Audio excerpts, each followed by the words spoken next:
제프 베조스, 빌 게이츠, 폴 앨런, 피터 틸, 실리콘밸리의 선구자 세계 최고의 부자들이 공통으로 주목하고 투자를 퍼붓고 있는 곳이 있습니다.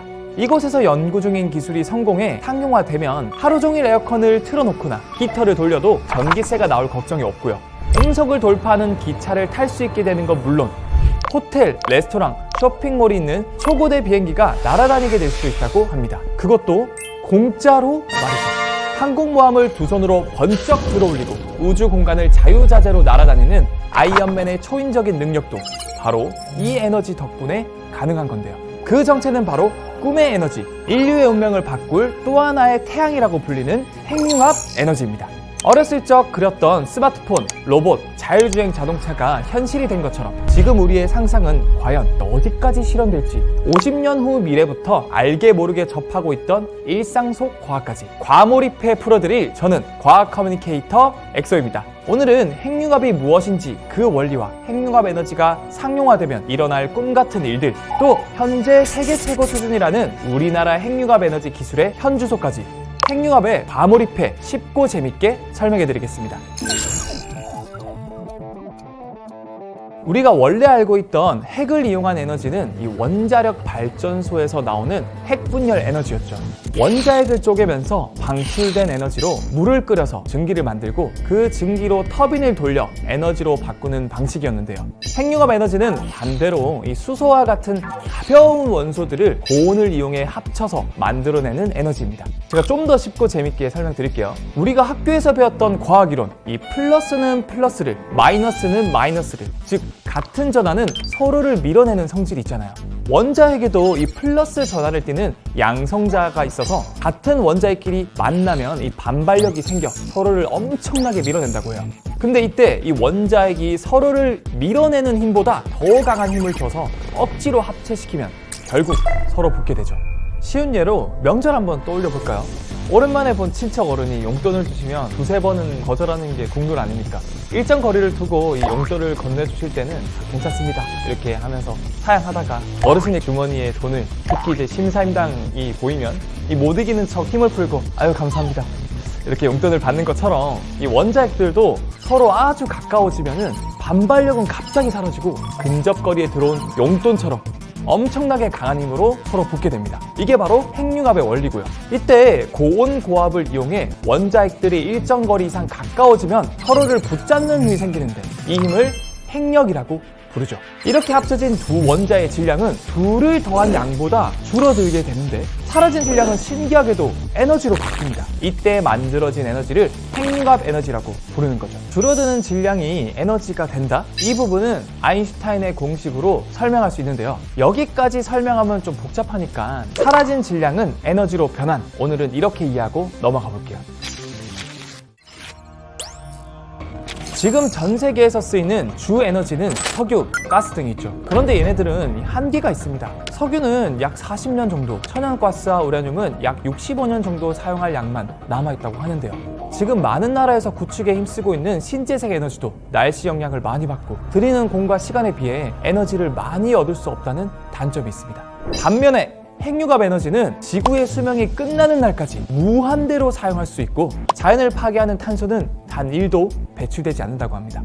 핵융합에 들어가는 재료인 수소, 이 바다에 무한할 정도로 많이 있어서 고갈될 걱정이 없고요. 수소 원자 1g을 핵융합하는 데 성공하면 무려 30만 가구가 1년 동안 펑펑 쓸 수 있는 에너지가 나온다고 합니다.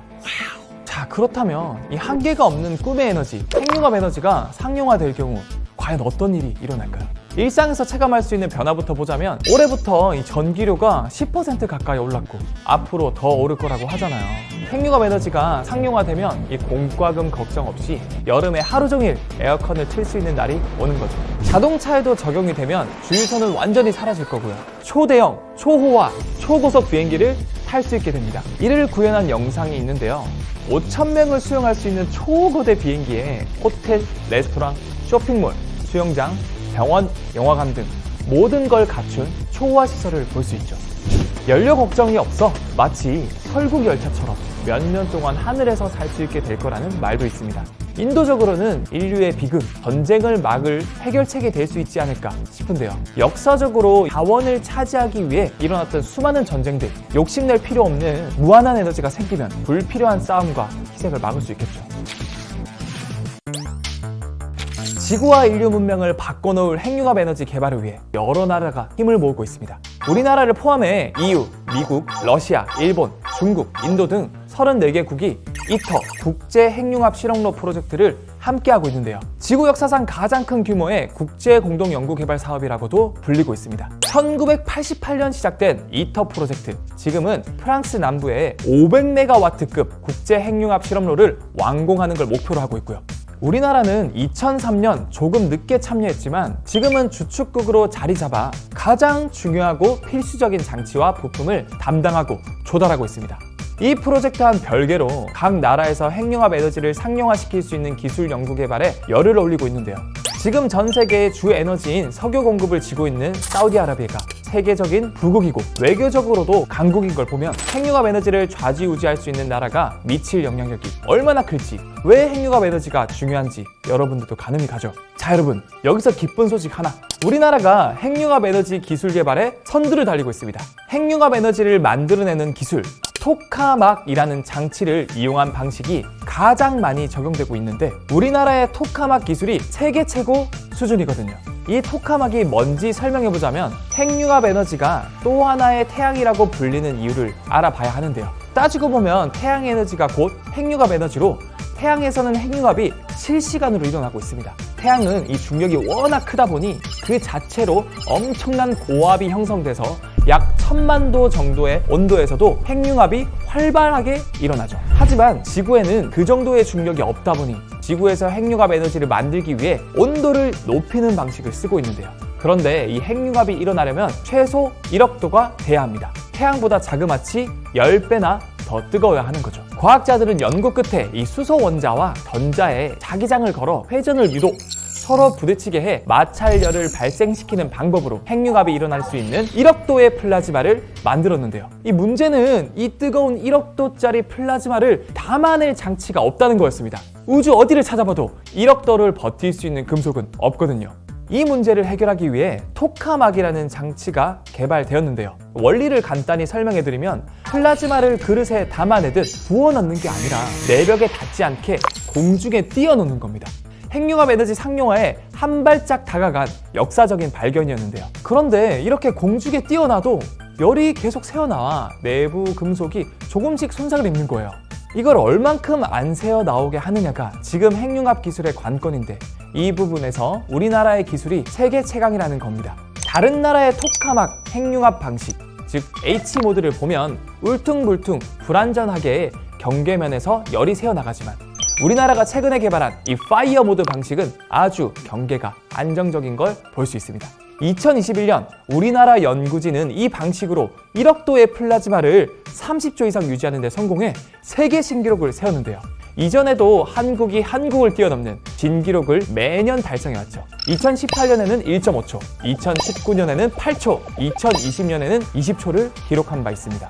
과학자들은 플라즈마를 300초 정도 유지시키면 상용화에 성공할 수 있을 거라고 보고 있는데 꿈의 300초에 가장 근접한 게 우리나라인 거죠. 최근에는 미국에서 이 토카막 방식과 다른 레이저 방식으로 150%까지 에너지를 뽑아내는데 성공해 화제가 되기도 했는데요. 192개의 레이저를 아주 작은 점에 동시에 발사해 한 점에 모아놓은 수소 원자들이 뜨거운 열을 일으켜서 핵융합을 하는 관성가둠 방식으로 역사상 최초로 핵융합이 가능하다는 걸 증명했어요.